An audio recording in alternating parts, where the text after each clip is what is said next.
Welcome to the Underground. Turn me up, bitch! My Little Underground with Peter A. It's My Little Underground. I'm Peter A. Make sure you're subscribed anywhere you get podcasts and follow the show on Facebook, Twitter, Instagram at MLU Pod. And you can also support the show for as little as $1 a month. More details on peteraradio.com. Today on the show, we got Jasamine White-Gluz of No Joy to talk about their brand new album, Motherhood. We talked sampling, Jasamine working with her sister Alissa of Arch Enemy for the very first time, and how their sonic clashes work to their benefit. We talked virtual shows and plenty more right here on My Little Underground. Okay, I'm ready. You ready? You ready? Okay. As long as this doesn't break in the middle, I don't. No, yeah, I think we should be good. Yeah. Okay, cool. All right. Yeah. Jasamine, Hi. welcome to My Little Underground. So Hi. glad to have you. I know. I'm happy to be here. Yeah. So you just did the Virtual Babies All Right show. Yeah. So, you know, the times we're living in, you know, this is kind of ideal for musicians now to do like virtual concerts and stuff like that. So how was the setup and how was the whole show kind of executed? You know, I've done a couple of these now, and every time you learn something a little bit about how you would do it better or like what you would change. It's a little bit tough because Tara, who plays guitar, lives in Ontario, so she's not physically here. So we always have to find ways to like beam her in or like find a way to get her involved. But yeah, I you know, it was bittersweet because I kind of wanted to be at Baby's IRL. That's where the last time I had a record release we played, and it was bittersweet because it would have been really fun, and I know the show would have been really amazing. And I was supposed to be at that show. Oh, I know. Yeah. Yep. I was guest listed for that show, and I think I took a nap, and then I was too lazy to get up and go to Brooklyn. So I was like, whatever. I'll see No Joy the next time, you know. I think about during the pandemic, I have thought about all the times I have done exactly that, where I've just been like, I'm too lazy to walk down the street to go to the show. I'll go another time, and how much I just would do anything to be able to go now. But all those times I took for granted, just being like, I'm too tired. But yeah, when shows, go ahead. Yeah, but it was super fun. It was really super fun. We recorded it inside a venue in Montreal called the Ritz PDB, and it's a local venue that I love. But it was really also kind of bittersweet because it was closed. It's been closed, and no one's been in there since March. But so when we went in, like the posters for all the shows that were supposed to happen in like April and May were still up, and it was just kind of sad because you're like, oh God, every single show was canceled. Every single thing on this wall was canceled. All these people didn't get to go out and do their tour. All these people lost their jobs. So it was a little sad as well from that perspective. But it was kind of fun to be back in a venue playing a show. From like a music fan perspective, like what are your thoughts on virtual shows in general? Have you seen any? Yeah, I've seen a bunch. I've seen a bunch of different kinds of shows, even just listening sessions, Q&As. I think people are it's an interesting time because it's the time where people were figuring it out. So there's so much experimentation, and none of them have like worked perfectly yet. Everything is still like a work in progress. So there's, you know, the Minecraft shows, and then there's like a streaming on YouTube, and then there's Instagram Live, and there's all these different ways, and people are really just trying to figure out what they can do best. So I think it's pretty exciting because there's no formula yet. Everybody's just winging it. Yeah, I think that's just like the story of the last like 4 or 5 months for creative people, just kind of figuring things out. Yeah.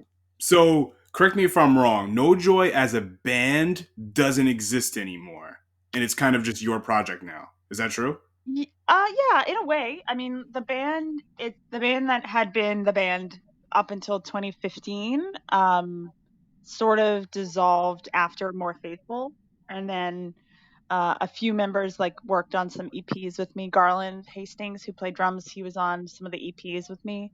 But for the most part, I took the reins as songwriter and main member since 2015. And then now have a different group of people that play with me. But I get like, I don't like saying it's not like a solo project because I'm never just a solo person on stage. There's always a band playing with me, but it's become a different sort of machine or like monster than it was before. So the current monster of No Joy, what are certain things that you hope to accomplish in the future, next couple of years or so? I think part of the reason for like changing the formula that we were using was I got really bored of playing as just like a 4-piece rock band or just like a regular rock band setup. I had kind of run my course with that, and I wanted to experiment more with triggering samples, with like using loops on stage, using more backups, like vocal backups. So that allowed me to play more material that isn't necessarily like the rock songs that we have, even older ones like Lunar Phobia. I'm able to play it now. Um, so that just makes it more exciting and interesting for me to be able to customize the show depending on what kind of show it is. We can make it like a 20-piece rock band on stage, or we can make it a one-person solo show, or it can be me with an orchestra. Like it's way more malleable now, and that is more exciting and more interesting for me as somebody that has to play this, or previously on tour would have to play the same song every night. It just makes it a little more interesting. So as long as you've been a part of this project, what are some of the things that you kind of hope to accomplish that you didn't really get to do as the ideal 4-piece rock band, as you stated? I think it's just like different. They were different things, and I think that like I had the most fun and put out the best records I personally thought we could do in that sort of setup. And other people too. Life comes into play, and sometimes people don't want to tour for the rest of their lives. People want to do other things, and for me, it was still something that I wanted to do full time, and that wasn't the case with some of the other members as well. So, um, I didn't want to. I wanted things to not be limited to how they would be performed. So when I'm recording a song, I didn't want to go in there being like, "Ooh, how are we going to do this live?" Because honestly, like that would this whole new record, it would be impossible. But like just to experiment as much as possible and not really be thinking about, I don't know, like how it would be, how to. I don't know how to explain it, but it would just be that everything had to be broken down into like guitar, bass, drums. And now it can be a bunch of other things. And so I'm hoping to just continue to expand that and try different things and try playing different instruments. And yeah. So you're not over touring all over the world, going to Europe, and you're still kind of hungry in that regard. You still want to see the world again, even though you've probably done it already. Is that fair Oh to say? yeah. Yeah, I love touring. I mean, it's this funny thing where it's like in the moment can be the worst thing, but simultaneously the best thing. Um, and I think that it's crucial to me as a performer and learning. And I think a lot of this record came to be, or this new record came to be because of a tour that we did. I was off cycle, like I wasn't doing anything, but we ended up doing like 2 months North America and Europe with Quicksand. And on that tour, it was the first tour I did with Tara. It was the first tour that I had my sound engineer, Madeline Campbell. I had already started thinking about the full length record, but I wasn't really sure. And that tour, playing those rooms with Quicksand and that band, just giving me confidence as well in being a performer, like really kind of fueled my creative confidence to like push it and be like, yes, I definitely want to keep doing this. I definitely want to keep touring.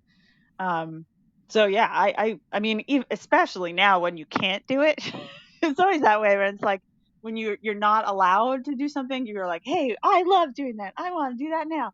So I definitely miss touring. I definitely miss it's a really crazy feeling that like I would be in New York or LA several times a year for touring or otherwise, and like our borders are closed, and they've been closed since March. And the fact that I haven't been to New York since March is such a weird feeling.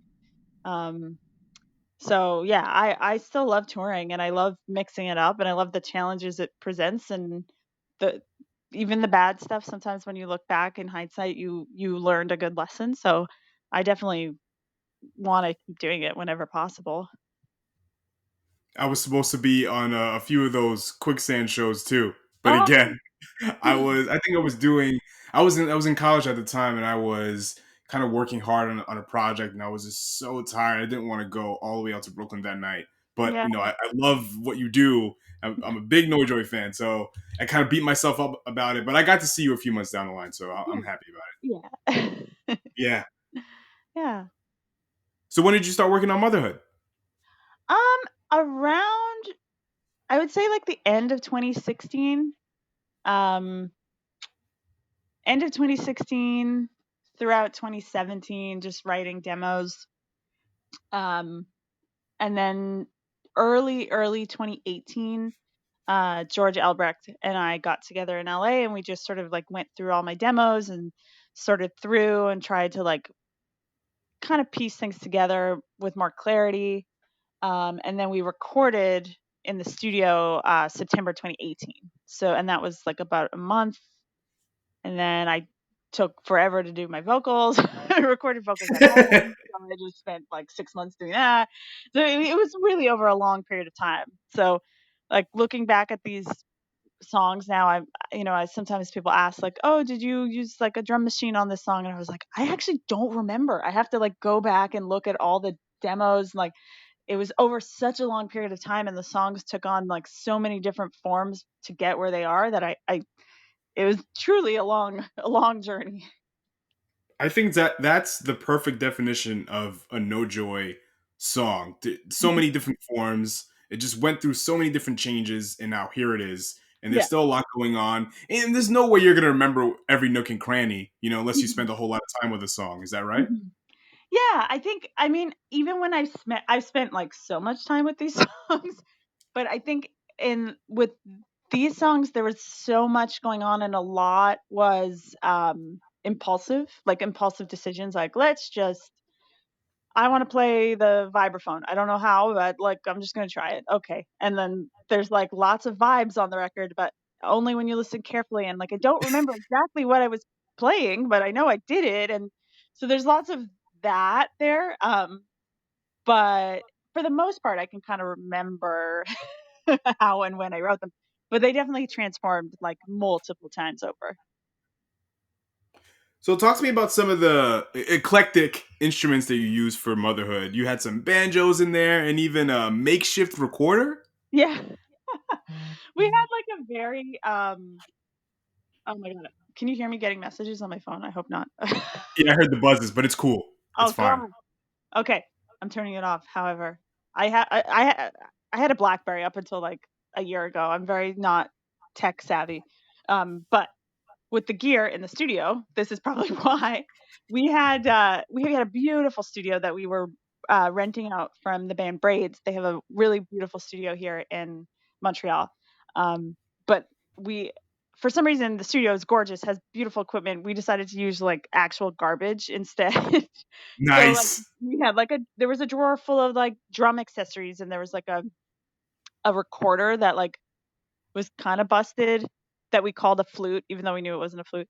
And we're just like, let's play it. But like nobody knows how, none of us knew how to play the recorder. It's like we're just winging it. Like it sounded actually terrible.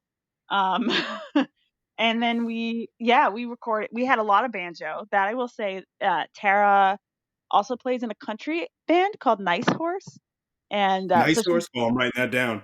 yeah, they're amazing. And she's quite a skilled banjo player. And of course she's also like the best guitar player I've ever seen. So she played mandolin and banjo and guitar.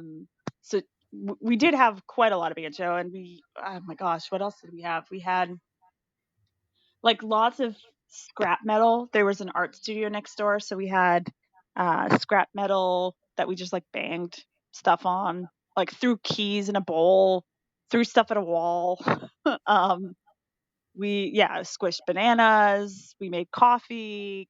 Uh, what else did we do? Just like really things that I don't know. We were trying to make sounds that couldn't easily be traced back to like, oh, that's that plugin with that, download. We wanted to really make original sounds, so sometimes we did them in kind of stupid ways though. Do you have a lot of gearhead fans that would point out certain plugins that you use? I would think so. I'm kind of like that. If I hear something and I'm listening to a record and I'm just like, oh, okay, well, I know what that's from. Not that I look down on it, but I feel a little like I like to be challenged a little bit, being like, how the hell did they do that? So a lot of the sounds that we tried to make were like doubling up piano and banjo, so it sounds like a different instrument, or my voice in piano, so it sounds like something else, or a synth. There was a beautiful Putney synth that was Chris Walla, who was from Death Cab and has produced so many records, he and Sarah. He was in the studio. He was renting that studio as well, so he was helping engineer, and he had a beautiful Putney synth that belonged to Bjork previously. And so he was like, we're like, okay, we'll try and make some sounds, but we actually like plugged in. I have a really crappy, broken keytar from the late '80s, so we like plugged the keytar into the Putney, and it just like it made sounds that like weren't necessarily very good, but we're like, hell yeah, this is weird. So we did a lot of stuff like that, where we were just like experimenting and not necessarily going for like the best tone, which is something I probably would have normally done. A lot of the guitar parts were off of like a pod guitar pedal that has like the presets, and the presets were like really lame, but they worked. So yeah, I was just trying to. A lot of the times we were making decisions that were like lol, but then we kept them. You did a lot of sampling on this album, as you've explained, and even some creative methods. So, what are some things that you've discovered and learned about yourself as an artist, or just in general about production, or anything that you did from sampling? I would say, it's something I learned a lot from George, from working with George and writing with George, because sampling my vocals was something I was always really interested in. But a lot of it happened because when we do vocal takes, like I'll record 10 takes of the same word over and over and over again until I get it right, and like 10 more takes of the next word, and then piece it together. So I learned a lot about like chopping and editing just through trying to make things sound perfect. And then it was really interesting to then go and try and make things sound not perfect and like chop them together or pitch them up slightly out of tune or pitch them down. So it's been really fun. I think trying to get my voice to be something that's used like an instrument, or not like distinguishably me, or sounds like something else, has been really fun. So yeah. Or would you ever be open to sampling another song, or do you just want to avoid the legalities and all that stuff? I would totally be up for it. Yeah, I think like I was just, I was just listening to Crazy Town Butterfly yesterday, and Oh, great song. that song has a Red Hot Chili Pepper sample in it, the guitar part. Yeah. Didn't And like Flea produce it, or write a little bit for it, or that? oh, I don't know. maybe. I don't Yeah. know. He might have. He might have. That would explain it. But I remember listening to the song and being like, "That's a great like." Take what you will about the song "Butterfly," "Sugar Baby," like whatever that song, whatever. But the sample, the guitar sample, is a really great sample that they chose. So I would definitely be up, um, and interested in doing that. And that might be something I I do. How 1999 of you to bring that song up. I think that's when that song came out, I believe. Right? I 99? think so, or maybe it might be 2000. I'm not sure. It might. I don't know. You might be right. So is there any kind of stereotype about like the ethereal, or for lack of a better term, shoegaze sound that you're looking to shatter? Um, I wasn't purposely looking to shatter. I think I've always kind of not viewed no ironically, I never really viewed No Joy as a shoegaze band. Um, I kind of just, if people ask me, I just said we were a rock band. Um, and now I kind of just say it's like experimental pop or something. Uh, I think also just because my personal music tastes are, I don't really listen to shoegaze. I mean I do, and that is definitely have, a lot of those bands were formative for me, but it's not something that I actively like try and do. So if there's any shoegaze that comes out in the music, I think that's just my uh the way I write kind of sounds that way, but I don't know. I was just trying to do like whatever I felt like doing, and all these sounds were in my head.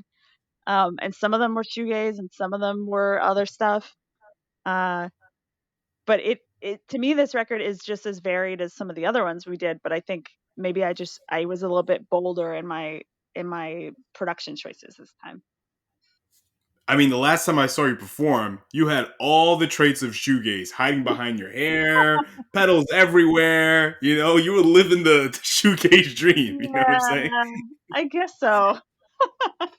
Yeah, I guess that, I mean, and it's like I would be hiding behind my hair because I'm kind of shy on stage, and I don't really like to. I don't know. I'm not like a confident front person to like make jokes and be like, "Hey, everybody, check out the merch in the back." Like that's never been my shtick. So the hair in the face was always just kind of like a little curtain that I could hide behind for a little while.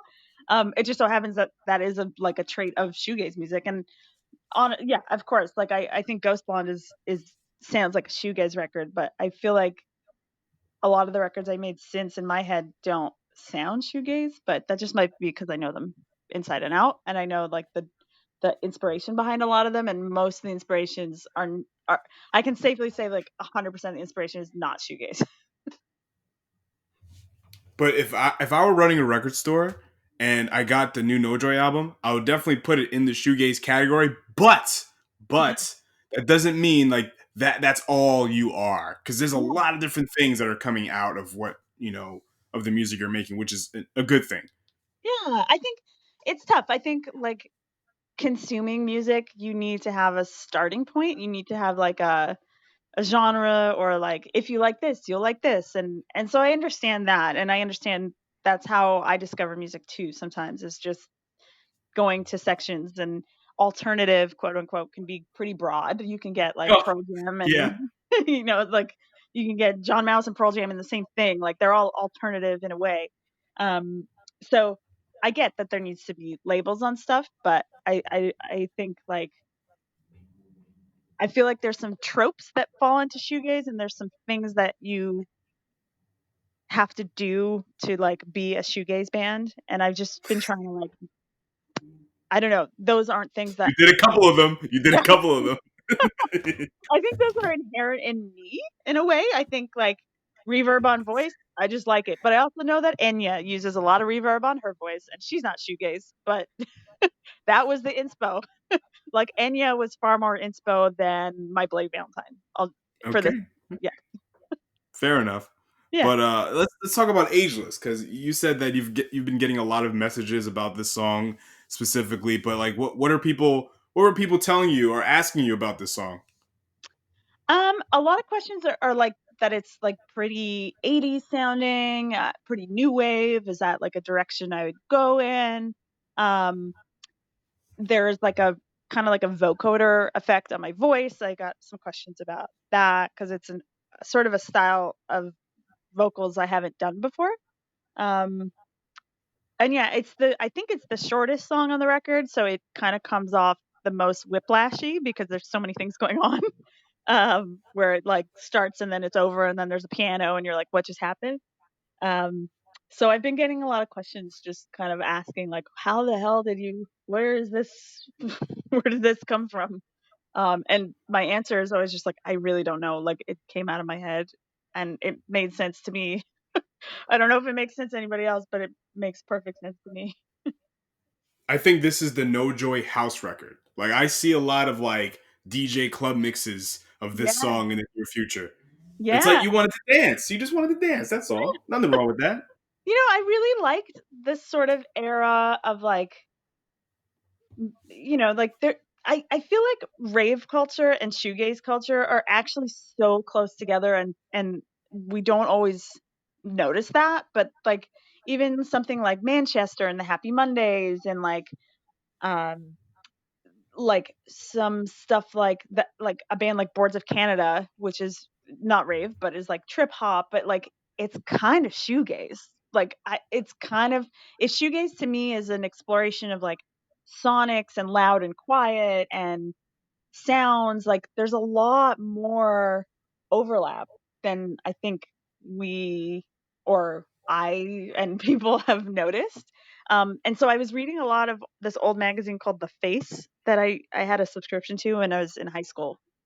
And it was really like, it would have concert listings in the back and rave listings, and they would feature musicians and designers. And it was just always a combo of like, like Primal Scream and then Orbital and then like Chemical Brothers and Prodigy, but then like Oasis. And it was just such a crazy combo that like, but it all made sense under the same time period where like you could listen to rock music, but you could also go to the rave, and like you could do both, and maybe both happened at the same time. And there was rock remixes of rave songs, and there was rave songs that were rock songs that were played at the rave. Um, so there was just like an interesting time where like music was just like, what, we're gonna try it all. um, and I do think like Screamadelica is one example of a record that is like symbolizes that a lot, where Primal Scream before and after are kind of like a shoegaze dream pop rock band. But that record's like a dub record. And came out of nowhere. So that those instances where Britpop or shoegaze sort of leaned into techno or electronica, that was really on my mind a lot. And when you look at a band like Joy Division and New Order, you know what I'm saying? Like it same people, but like totally just totally different. Like when you look at like what's it, Blue Monday, Yeah, that's just that's a dance record, that's a club yeah, record, yeah, and yeah, I think a lot like that's music now. Like, it's all like merging and coming together, and all influenced by similar things, and yeah, I'm totally. okay with that. Yeah, So let's talk about you working with your sister. And for those who don't know, it's Alissa of Arch Enemy. yeah. And was there ever a concern, because you guys have never worked together up until this point? Was there ever a concern about like a sonic styles clash, or were you were you aware of that and you were willing to explore it? Yeah, I mean, I was very aware of um what she does. And so I had written Dream Rats, and we had recorded it, and I had done all my vocals, and we had just like, her and I are never in the same place at the same time. She's either touring or I'm touring. It like we never overlap, and we happened to overlap while I was just finishing vocals.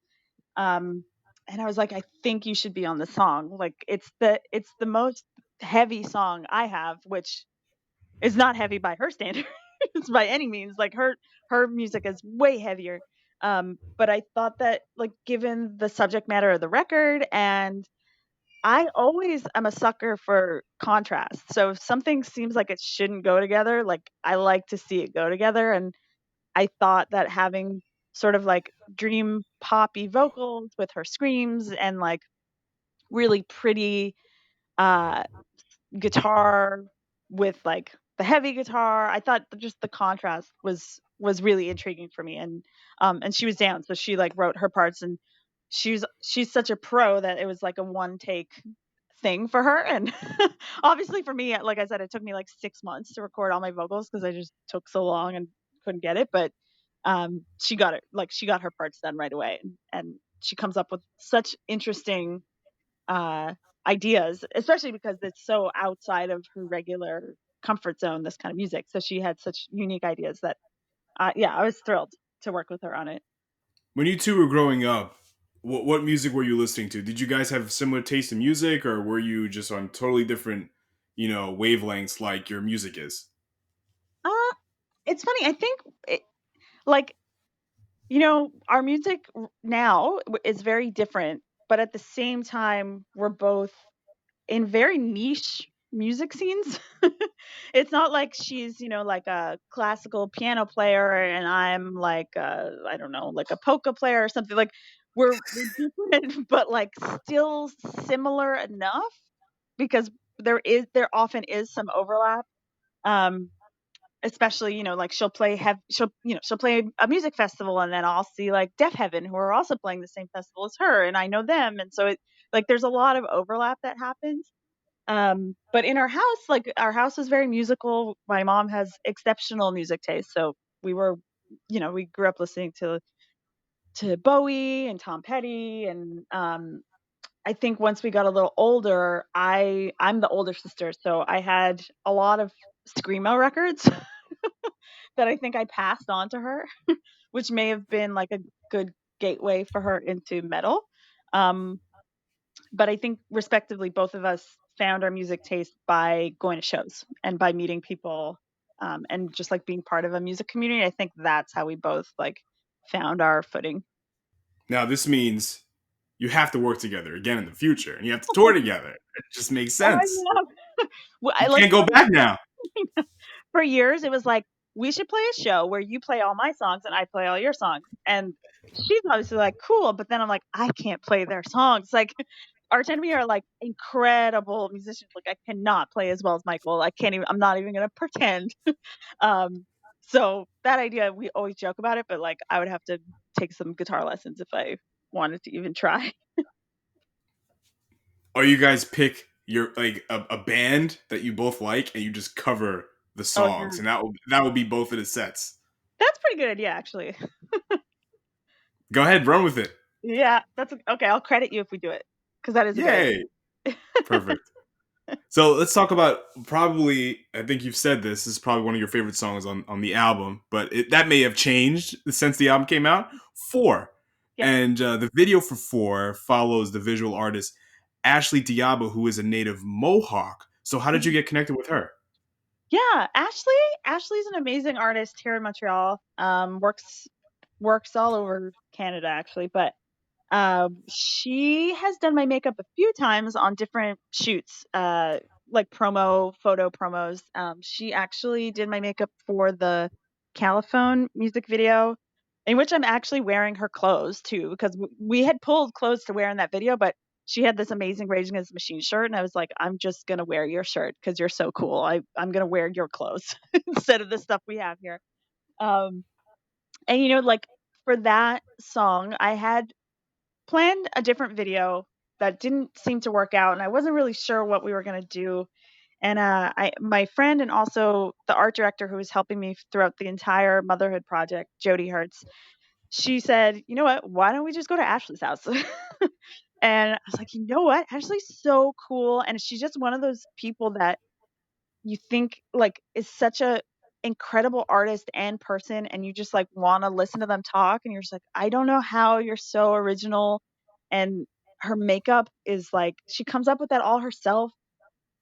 Yeah, it was just something where like both of us have been huge fans of hers and her career like since she started, so it just seemed like a fun idea. We just went to her house and like played in the pool and played with her dog and her cat and filmed it and yeah, and then that was the video. Tell me about some of the organizations that you kind of shouted out on your platform: Canadian Roots Exchange, Native Women's Association of Canada, and Truth North Aid. Yeah. Yeah, these were all organizations. I asked Ashley to pick whatever money we were going to put towards videos. We just decided to donate towards organizations that Ashley supported and liked. So in Canada, we have like a very um, we tend to sometimes we look at America and we're like, oh yeah, but Canada is so peaceful, but we have a terrible history of treating Indigenous people um, like they are not humans. And although there's strides being made now to change that and to repair that relationship, it is still very, they're still trying to build pipelines in BC and there's still a lot of political tension. So it is something that I wanted to make sure that I supported. by spotlighting Ashley, who's an Indigenous artist, but also just her community. We shot on Kanawake, which is Indigenous territory, and I wanted to make sure that the money went back to the people that and the Mohawk community that she's a part of. I don't know if you ever heard of the show United Shades of America with W. Kamau Bell. Mm-hmm. So that show, they did an episode of everything you just talked about, how Right. their history of treating natives, and at the same time exploring the idea that Canada is like, when America is like, shit is so fucked up here, we're going to Canada. Oh, if Trump wins again, we'll go to Canada. So kind of exploring the two sides of Yeah. Canada. It's very, very interesting. I don't if you haven't seen it, I would definitely check it out. It's Yeah. fantastic. Yeah. There's a lot. There's a lot of history there, and it's hard to learn about it because as a Canadian, you definitely feel like I definitely feel very ashamed being like, responsible for this. And it's something that we just like kind of kept quiet and tried not to make a big deal. Don't let anybody know. And it's definitely, I'm happy to see that it's picking up with momentum through social media and different organizations. There's definitely more support that's happening, and I think it's like going to be a very long process in this country, but I'm happy to see it starting anyway. All right. And Jasmine, thank you so much for coming and talking No Joy with me. Yeah, And the new album Motherhood is yeah. out right now, anywhere Woo. you get music. And so this is your time. Plug away. Let me know, let everybody know what you got going on and where people can follow you. Oh yeah. Okay. Well, I'm on Twitter. I think it's NoJoy. I don't remember. At NoJoy, probably. I don't know. Google it. I'm not really sure. And then Instagram NoJoy68 JK69. Great Uh, handle. thank you. NoJoy Music on Facebook. You can listen on Spotify, Apple Music, Pandora. I don't know, YouTube Music. I think it's everywhere. Bandcamp for sure. And yeah, we'll probably be playing like more of these live stream things throughout the fall, just popping up here and there. And then there's some big surprises that maybe we'll announce later this year, but some very cool follow-ups to this record that will be coming out. Yes. Very, Yeah, very excited. Thank you yeah. so much, Jasmine. Thank you Appreciate so you. much. Okay. Bye.